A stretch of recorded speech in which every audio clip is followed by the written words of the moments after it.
Afternoon students. Science में metals and non metals का काफ़ी पोर्शन मेजरली ख़त्म हो चुका है और जो लास्ट का या फिर ये कहिए कि थोड़ा सा जो पार्ट बचा हुआ है वो है आपका मेटलर्जी पोर्शन। मेटलर्जी एक्चुअली में क्या होता है, मिनरल्स होते हैं, मेटल हैं, ये सब कहाँ से निकाले जाते हैं, नेचुरल रिसोर्सेज से। एक्सट्रैक्ट करना मतलब निकालना। तो वो एक्सट्रैक्ट करते हैं और किस किस प्रोसेस से एक्सट्रैक्ट करते हैं, किसकी किसके और कैसे कैसे होते हैं। और मतलब क्या होता है, और मैंने बताया था आपको मिनरल। मिनरल भी वही होता है जो हम आयरन, कॉपर, ये आयरन, जिंक, एल्यूमिनियम ये देखते हैं, ये सब मिनरल ही हैं। ठीक है। तो मिनरल वो होते हैं जो नेचुरली मिलते हैं। ठीक है। जैसे हमने वो नेचुरली आयरन ऑक्साइड मिल गया तो वो आपका उस कचड़े वचड़े के साथ में होगा, उसको आप कहते हो ओर। ठीक है। उससे आप मिनरल निकालते हो यानी कि आयरन। अब आयरन को प्योर जब कर लोगे तब उसे कहोगे आयरन मेटल या फिर एलिमेंट। ठीक है। जब सिर्फ प्योर आयरन होगा, उसमें ऑक्साइड भी नहीं होगा, है ना। ठीक है। तो और क्या होता है, और ऐसा मिनरल होता है जिससे कि आप मेटल को एक्सट्रैक्ट कर सको यानी कि निकाल सको और प्रॉफिट जनरेट कर सको, है ना। प्रॉफिटेबली एक्सट्रैक्ट होना चाहिए, उसे कहते हैं ओर। ठीक है। और कई तरीके के होते हैं, मैंने बताया था सल्फाइड, ऑक्साइड और कार्बोनेट ओर। ये मैंने सब बता दिया था आपको। मेटल जो नॉर्मल जो एक्टिविटी सीरीज होती है उसके हिसाब से होते हैं। मैंने एक्टिविटी सीरीज़ मान लीजिए ऐसी सीरीज़ है, उसमें क्या है, रोल नंबर वाइज ऊपर से नीचे तक, रोल नंबर नहीं, एक्टिविटी, उनकी कितनी एक्टिविटी है यानी कि रिएक्शन कितनी तेज़ वो करते हैं, उस बेसिस पे उनको रैंक किया गया है यानी कि उनको क्रम से लगाया गया है। ठीक है। मेटल्स को अब उनके हिसाब से कुछ मेटल ऊपर है जो कि ज़्यादा रिएक्टिव नहीं है, ज़्यादा रिएक्टिव है एक्चुअली, है ना। जो ज़्यादा रिएक्टिव है वो ऊपर है और जो कम रिएक्टिव है वो नीचे है। समझ रहे हैं आप। तो नीचे जो है वो रेड वाले समझ लीजिए और ऊपर समझ लीजिए ब्लू वाले। अब ब्लू वाले बहुत ज़्यादा रिएक्टिव होते हैं। तो इस तरीके से जैसे हम नीचे आते रहेंगे नीचे की तरफ तो रिएक्टिविटी कम होती जाएगी। ठीक है। तो जो कुछ मेटल्स हैं वो हमने यहाँ पे लगा दिए हैं, ऊपर से लेकर के नीचे तक पूरे लाइन से लगा दिए हैं। ठीक है। जो नीचे वाले मेटल्स हैं वो ओर में मिलते हैं, बीच वाले भी मिलते हैं और टॉप वाले भी मिलते हैं ओर में, है ना। सब लोग ओर की फॉर्म में सबके मिलते हैं, लेकिन इनके अलग अलग रिएक्शन की वजह से अलग अलग टाइप के ओर मिला करते हैं। ऊपर की तरफ कौन रहता है, यानी कि कॉपर वगैरह रहते हैं। ठीक है। ऊपर की तरफ नहीं, नीचे की तरफ से स्टार्ट करते हैं पहले, जैसे बुक में दिया हुआ है। ठीक है। मेटल्स में यहाँ पे देखिए पहला पॉइंट जो लिखा हुआ है, ये लिखा हुआ है कि भाई मेटल जो बॉटम है एक्टिविटी सीरीज़ के, यानी कि यहाँ पर, तो वो होंगे गोल्ड। गोल्ड होता है। ठीक है। गोल्ड का साइन क्या होता है, AU। गोल्ड होता है सिल्वर। स्टेबल एटम, स्टेबल क्या करना चाहिए, स्टेबल मेटल्स होते हैं, है ना। स्टेबल मतलब जो रिएक्ट ना करते हैं ज़्यादा। तो वो लोग जो होते हैं वो सल्फाइड में मिलते हैं या फिर ऑक्साइड में मिलते हैं। तो इन दोनों के उनके और ऐसे मिलते हैं, यानी कि जैसे गोल्ड के लिए गोल्ड सल्फाइड या फिर ऑरियम सल्फाइड कहते हैं उसको, है ना। कॉपर सल्फाइड, कॉपर ऑक्साइड, ऐसे ये ऐसे नेचुरली मिलता है। मीडियम यानी मीडियम रिएक्टिविटी जिनकी होती है, ना ज़्यादा ना कम, वो होते हैं जिंक, आयरन, लेड एक्सेट्रा। ये सब आपको कैसे मिलेंगे, ये सल्फाइड में भी मिलेंगे और कार्बोनेट में मिलेंगे। कार्बोनेट होता है CO3 2-। ठीक है। तो ये कार्बोनेट में ही मिल जाते हैं। और बाकी देखिए ये जो कार्बोनेट हो गया, जब जो सबसे ज़्यादा हाईली रिएक्टिव होते हैं यानी कि टॉप में होते हैं, जो बहुत ज़्यादा रिएक्टिव होते हैं, वो आपको कैसे मिलेंगे, वो कंबाइंड स्टेट में मिल जाते हैं, यानी कि एक दूसरे से मिले हुए मिल जाते हैं। जैसे कि सोडियम पोटेशियम एक साथ मिल जाएंगे कभी आपको, है ना, कंबाइंड स्टेट में, यानी कि दूसरे मेटल के साथ में भी मिल सकते हैं। हो सकता है कि पोटेशियम किसी और मेटल के साथ में मिल जाए, नीचे वाले के किसी के साथ, है ना। तो इस तरीके की स्थिति होती है। आगे बढ़ेंगे। मैंने आपको बताया था गैंग क्या होता है। गैंग वो होता है जो गंदगी होती है ना।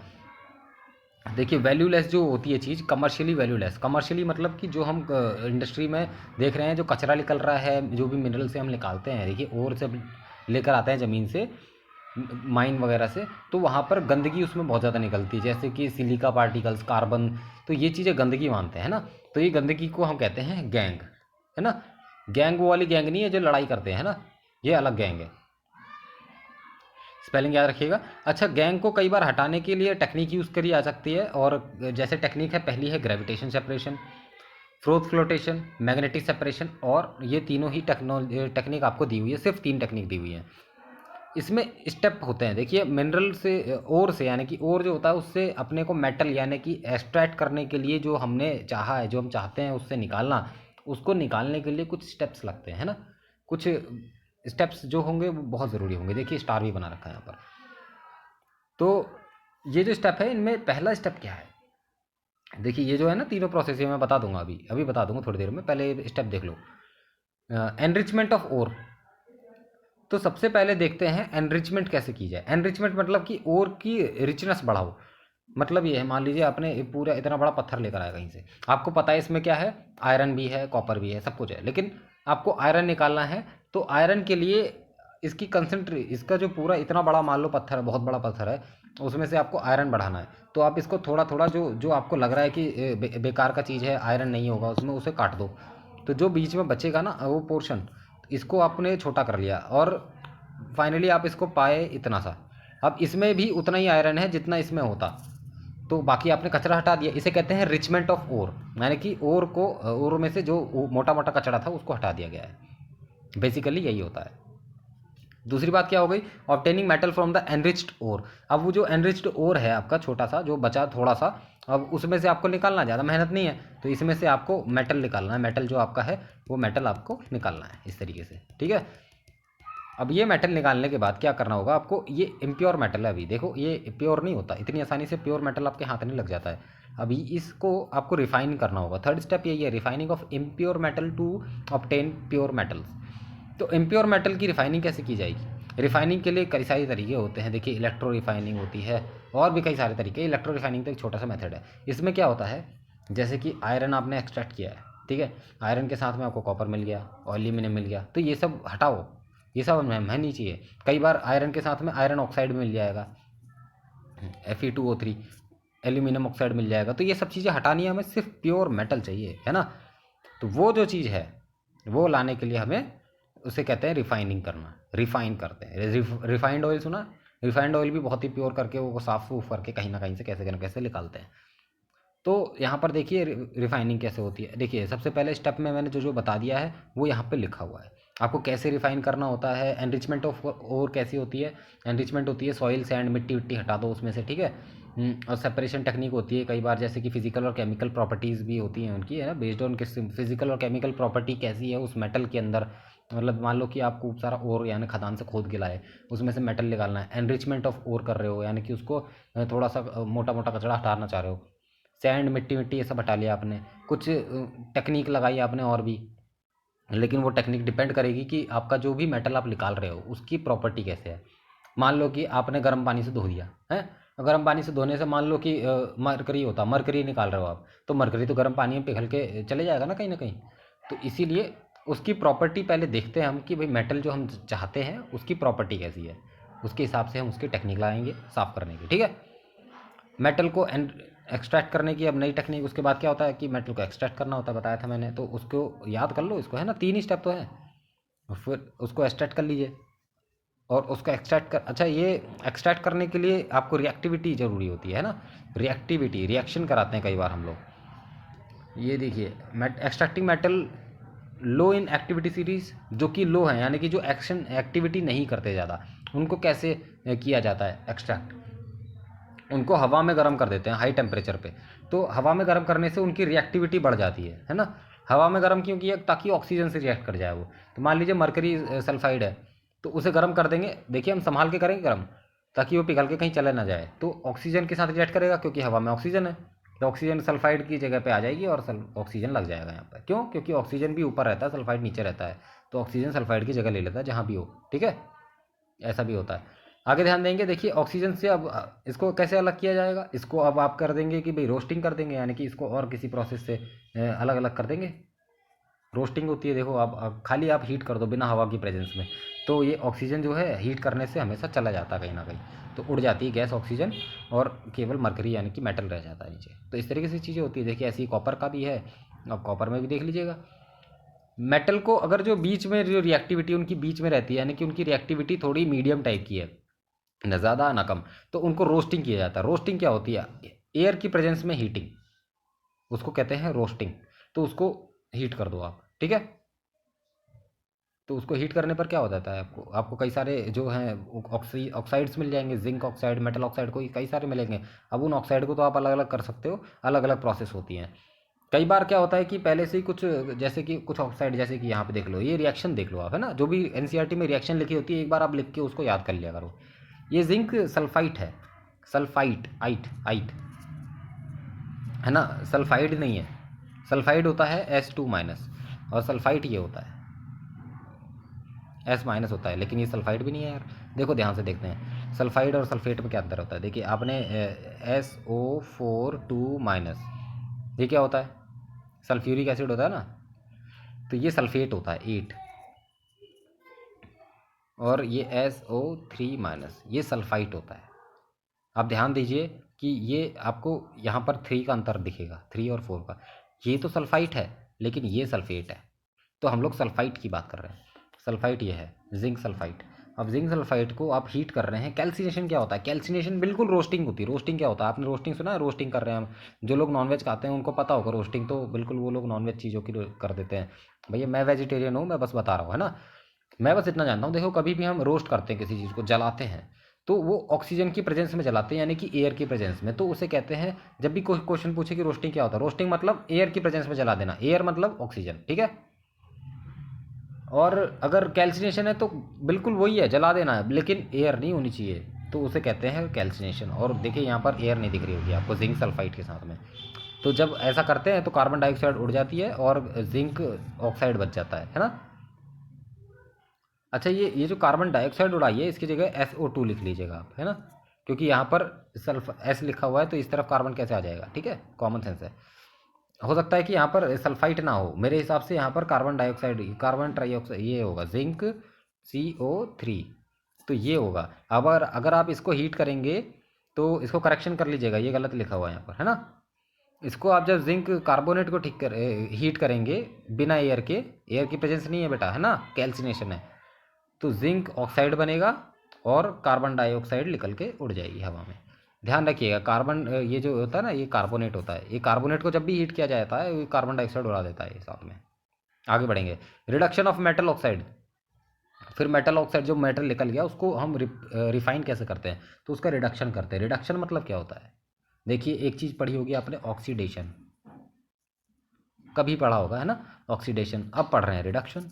रिडक्शन मतलब क्या होगा, बिल्कुल ऑक्सीडेशन का उल्टा। ऑक्सीडेशन मतलब ऑक्सीडेशन, आप कोशिश करिए समझने की, ऑक्सीजन ऐड करना है आपको, तो ऑक्सीडेशन, किसी भी चीज़ में ऑक्सीजन ऐड करना है तो वो ऑक्सीडेशन हो जाता है। अगर किसी भी चीज़ में से ऑक्सीजन को हटा देना है तो उसे कहते हैं रिडक्शन, सिंपल सी भाषा।